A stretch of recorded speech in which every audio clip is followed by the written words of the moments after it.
Okay, mayong mudto na usab kanatong tanan Luzon, Visayas, Mindanao.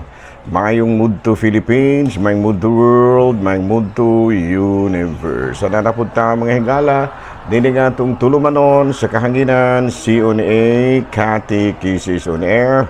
Ug ako lang gihapon kini inyong ubos nga alagad, Reverendo Padre Edwin Academia Acab. Abino adlaw na usab karon nga Lunes, sa 9 na kini sa bulan sa Disyembre. Nahala no, hapit na gyud mahigala. Kaning sumad karon, pit sa 16 na gyud, no. Wala na gilaing Lunes pang moabot ug sa ulogon na nato ang unang adlaw sa Misa de Gallo. 1 week more na lang mga higala, no. Ug mata na putag sayo, malipay yung nga mong sa ulog sa Misa de Gallo. Nahala, no? May mudto na kanatong tanan mga higala o padayon kita sa ato ang mga buhatonon. Ato dahi nga timbayaon og may mudto usab, no? Ang atong kalahurong obispo, Bishop Julito B. Cortez, ang atong station manager, si Father Ramaata, ang ato po nga mga kaigsuonan nga mga kaparian, Lukop, Kabisayan ug Mindanao nga maabot sa atong pagsibya. No? Karon daing pitsa 11 mga higala, no? Malipayon kitang mudawat sa pagbisita sa atua usab nga kining ang atua nga papal nuncio, no? Papal nuncio diri sa atua, no? Si Archbishop o Cardinal John Brown. Ayan, no? Nahala, no? Ako daing nga timbayaon og mayong mudto nga akong akong gawik sa mga higala, no? Si Padre Christian Durango, ang akong mga classmates, si Father Dami Hiramis, din sa kining Himalalod, o yung manusab si Father Ubing Masyon, diha sa kining Larina, si Kihor, itong parokya din na, o yung manusab, ang ako ang classmate, nga ako raparuko karon diri sa Quasay Parish, diri sa may kining sa maning parish sa Ribarton, Father Tonton, no? Kining Batingil. Ayan, no? Nahala, mayang mudto na kanatuntanan mga higala. Ug ang tanan gyud nga mga kaparian din sa isla, si Monsignor Larry Katubig, si Monsignor Amunduran, no? Sila si Father kining Rani Colina, no? Si Father Jerry Flores, no? Dahil nagala si Father Leonard Tan. Kumusta na no? Nang hinaot kita nga gyud silang tanan sa Kapiskay Panglawas. Nahala, no? May ngunto na kanatong tanan mga higala. Nang hinaot kita nga kitang tanan sa Kapiskay sa Panglawas. Okay, no? Are kita mga higala sa atong Saint of the Day. No, duha ka buok ning atong gisaulugan karon mahigala sa ilahang kapistahan. Kagahapon mahigala pitsa 8, supposed to be Solemnity of the Immaculate Conception. No, si Mama Mary gipanamkon nga walay buling sa sala, no? Ato kanang mabasa sa Lucas kapitulo 1 bersikulo 28, no? Miadto kaniya ang anghel og miingon paglipay ang Ginoo nag-uban og nagpanalangin kanimo pagayo, no? Sa ato pa kini si Mama Mary gipanamkon nga walay buling sa sala tungod kay siya mismo manamkon man usab nga walay buling sa sala, no? Muna, no? Unya lain pod nga nagsaulog karon sa iyahang birthday kay December 9 man ron birthday sa iyahang pista mao si San Juan Diego, no? Kabalo ba mo kinsa ni si San Juan Diego? Natawo siya na adtong 1474, nabatay na adtong 1548. Mao kini siya ang matud pa kining gitawag na visionary, no? Sa Birhen sa Guadalupe, no? Nga diin nagpakita kaniya ang mahal nga birhen dito sa usa ka lugar, no? Kining gitawag og Tipiak, no?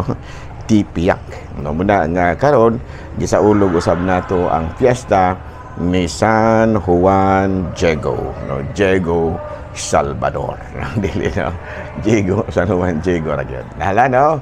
May mudto na kanatong tanan mga higala. Ako lang gihapon kini yung ubos nga alagad, Reverendo Padre Edwin Academia Acam. Abi no arita mga higala sa CBCP News. Kumusta na, no? Dinha sa may Actin Basay, ang ako ang amigo din na, no? Si Brother Elmer Lugatiman. December 9, matud pa stewardship teams, no, gipangayo nga matukod sa matag Diocese Lukop Nasud, no? Mao kini ang nahimo usab nga panawagan sa kining human nga nahimo kining First National Gatherings of Diocesan Stewardship Teams ito sa Tagaytay bag-uhay pa lang, no? Matud pa kining pagkatukod sa mga stewardship teams mao kini ang usa sa mga kagamitan, no? Usa ka mga requisitos aron nga matukod usab ang synodality dinhi sa ato ang simbahan sa Pilipinas. Balita manghigala gikan sa Vatican, Notre Dame Cathedral sa Paris nabuksan na kagahapong adlaw, December 8. Mahinumduman nga kining mao nga cathedral hilabihan kanindot ug gani subo kaayo ang katawhan sa Paris sa dihang nasunog kini. Apan matud pa human sa pipila ka tuig nga paningkamot nga mabalik gyud ang kaanindot sa maong ma-restore ang nasangpit nga cathedral, ang Notre Dame Cathedral. Kagahapon formal na gyud usab kini nga nabuksan alang sa mga manimbahay. Mao kini ang gipamahayag ni Archbishop Laurent Autrich, ang Arsobispo usab sa Diocese of Paris. Mao kadto mga higala mga balitang simbahan niining kamudtuhon ug padkayon kita sa ato ang mga pagpangalagad. Hala, ari na ta manghigala sa ato ang kumusta naman kanong pulding? Ay okay na ko pa din, wala na ko problema. Maraman lagi kag naniwang. Ay ingon ada magina pa din magkagulang ta, mag-ana man jud kag kagamay mo swing ta ba mo swing. Pa English ka pa ha. Mr. Cheng, kumusta naman ka? Murag naniwang sad ka. Ay okay gina pa no, basta makagulang ko na taos maniwang do kasama ng buhat delikado na no. Basta tiguran ka kayo, tiguran na ka manambo ka. Ang tawag ko no na hupong ba, hupong sa kalipay. Unsa Mr. Cheng? Nakanabit ako nung idala nakapadre no, o nya manambo ka mo ko na gitawag og hupong sa kalipay. Hupong sa kalipay. Oh, wala ko na inasote padre no. So, wala dahil nga naniwang ko kay dili magkukuhupong sa kalipay. At siguro pa, no? Hindi siguro ka hupong sa kalipay, mo lang nga naniwang ka, no? Mawag yan. Okay, no? Patayon ta, mga igalang. Kumusta na mo din na? No? Naghinaot ko nga na kamong tanan sa Kapiskay Panglawas. Ang atong topic karon is maugi hapon, no? From thence, he will come again to judge the living and the dead. Unya, subtopic mga igala, the glorious advent of Christ, the hope of Israel. Okay, malagi, he will come again to judge the living and the dead. O niya, the glorious advent of Christ, the hope of Israel. Ang pagbalik di no? Ang pagbalik sa atong Ginoong Jesucristo, no? Ang pag-abot ba sa manluluwas usada ay kini nga gilauman sa mga Israel. Sa diyang mikayab si Kristo paingon sa langit, ang mga magtutuo malaumong nagpaabot sa iyahang mahimayaong pagbalik. Hinoon, mituo usab kita nga ang Dios amahan lamang maoy nasayod kung kanus-a kini mahitabo. Ato kanang maakon atong basahon ang buhat sa mga Apostoles kapitulo 1 bersikulo 7 ato kining masabtan. No nga ang matud pa ang mga matuuhon padayong nagpaabot sa mahimayaong pagbalik sa Ginoo, apan mituo usab kita nga ang Dios amahan lamang maoy nasayod kung kanus-a kini mahitabo. Bisan pa sa daghang mga tao nga nagsaksi mahitungod kaniya, apan daghan pa gihapon ang mga wala mutuo kaniya nga katawhan sa Israel. No, daghan gihapon mga higala nga mga Israelita nga wa gyud mutuo nga si Kristo Dios, nga si Kristo manluluwas. Ato kanang masabtan kung atong basahon ang Roma kapitulo 11 bersikulo 20 sa 26. Tungod diini human nga nasayod, no? Si San Pedro nga aduna gihapoy daghan sa iyang isig ka Israelita nga wala mutuo kang Kristo. Sa diha nga mikunsad kaniya ang Pentecost, ang Espiritu Santo sa adlaw sa Pentecostes. Ato kanang mabasa sa buhat sa mga Apostoles kapitulo 3 bersikulo 19 sa 21. Maisugon siya nga mipadayag niini ngadto sa mga tao. Iya kining gipasabot ang mga tao kabahin kang Kristo. Ingon niya na.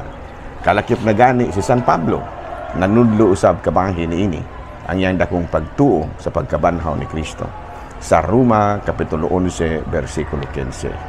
So, kanya ito, mga higala, aduna na dayo yung mga pagpanglutos nga nakibab sa itabo. Tungod kidaan naman kining gipanagna.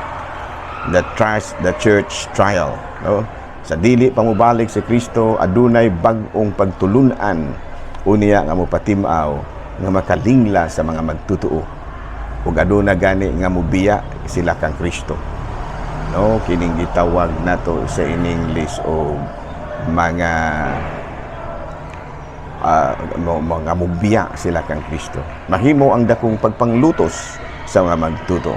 No, matug ang matud pa kini gipasiugdahan sa daghan kayong mga antichrist, no, mga antikristo nga magtudlo o mga pagtulunan nga messianic, no, kana bitong pagtulunan nga murag magdalag kaluwasan apan supak sa pagtulunan ni Kristo. Kanang gitawag natong antichrist teachings, no. Gani sa tinud-anay lang padayon gihapon karon ang pagtulunan sa mga antichrist. Apan ang simbahan mopadayon hangtod sa pinal unya nga pagsaylo, no, the final Passover. Ug gani kanang higayuna nga mubalik na si Kristo, hingpit na nga matukod ang gingharian sa Dios. Sa to pa ang simbahan padayon paghihapon nga naningkamot, no, nga makaabot gyud sa pinal unya nga pagsaylo kining the final Passover nga diin hingpit na unya nga matukod ang gingharian sa langit dinhi sa yuta. Mao kadto mga higala, mga balitang mao kadto nga to ang catechism karong adlaw. Ug ari kita mga higala sa mga side catechism. Okay, mga pangutana. First question. Father, kanang nganong magmisa manggud punta og gabi, paagi bagyud ni sa ato ang pagsaulog. Aveno mahigala kini bitaw misa di Gallo was first celebrated 4th century as Christmas Vigil, no, by a woman named Eheria. Iya kining na matud pa iya kining nasaksihan didto sa Roma sa diha nga naghimo kini si Eheria, no, o matud pa usa ka pilgrimage dito sa Roma. Unya ang nagmisa kuno ni adto mao si Pope Sixtus III, no, sa Basilica of Saint Mary Major atong 430 AD. Mao kadto nya na tungod lagi ni adto mga testimonya ni Eheria, no, ang nahitabo mao nga nauso na gidayon ang matud pa pagmisa sa tungang gabi. No, manay gitawag nato sa in English og Christmas Vigil, no. Kana bang sa wala pa masaulugan nato ang pagkatao ni Kristo sa kining Disyembre 24, aduna na Christmas Vigil. Pag-abot sa alas 12, gisaulog din nato ang pagkatao ni Kristo. Okay. Unya, in order to join in the whole world in celebrating the birthday of Jesus. Okay. Father, makasala bata og dili ta mo kasimba? Ang tubag ni ana magdepende sa imuhang sa mga hinungdan nganong wala ka makasimba, no? It could be nga makatarunganon ang imuhang wala makasimba, pananglitan og nagdaot ka, no? Doon na kay madauton nga gibantayan, o doon nagbantay kag bata, o doon na kay trabaho nga di gyud nyo kabiyaan, matud pa dili ra ka na makasala. Pero wala ra jud ka makasimba tungod kay nahubog ka anang gabi.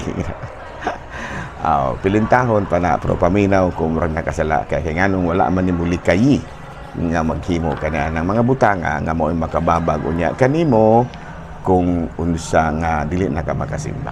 Pader, nganong manaod man ta og Christmas lanterns? No. Ang tubag nga ana atong mabasa sa Mateo Kapitulo 2 versikulo 1. Si Jesus na tao sa lungsod sa Bethlehem sa yuta sa Judea sa panahon ni Herodes. Unya may pipila ka tawo nga malaumon bahin sa mga bituon nangabot sa Jerusalem gikan sa sidlakan ug nangutana. Hain man ang bata nga natawo nga mao'y nahimong hari sa mga Hudiyo. Nakita namo ang iyang bituon sa pagsubang niini dito sa Sidlakan ug mianhi kami aron pagsimba kaniya. Ayan, no? Sa ato pa ang Christmas lantern di ay nagsimbolo sa bituon nga mao'y naggiya sa mga hari nga nangita kang Hesus. Sa ato pa kita usab sa atong panimalay kung aduna kitay mga Christmas lanterns, masabtan usab nato nga kanang panimalaya, no, natao usab si Kristo pinaagi sa mga hiyas da pinaagi sa mga timaan nga nagsimbolo niini sa mapananglid sa mga Christmas lanterns. Sabi, no? Dinhin na lang unang kita kuto mga higala. No, ayaw mo kalimot mga higala, ha? Karong pizza 11, adunay misa, no? Uban sa ato ang talahuron nga kining ato ang papal nuncio diri sa cathedral, no? Papal nuncio John Brown, no? Alas 5, no? Alas 5 daghan may mga pari ana. Paghuman aduna unya may testimonial dinner adto dito sa St. Louis, no? St. Louis sa Don Bosco. Abi, no, dinhi na lang kita kuto, may mong kalimot, ha. Ako lang gihapon kini inyong ubus nga lagad Reverendo Padre Edwin Academia Akab. Manamilit na usab kaninyo o manalangin ka nato ang Dios magkakasanan, Amahan, Anak, Espiritu Santo. Tapos na nga to ang pagmisa. Dado na to ang kalinaw ni Kristo. Salamat sa Dios. Mayong mudto, Pilipinas.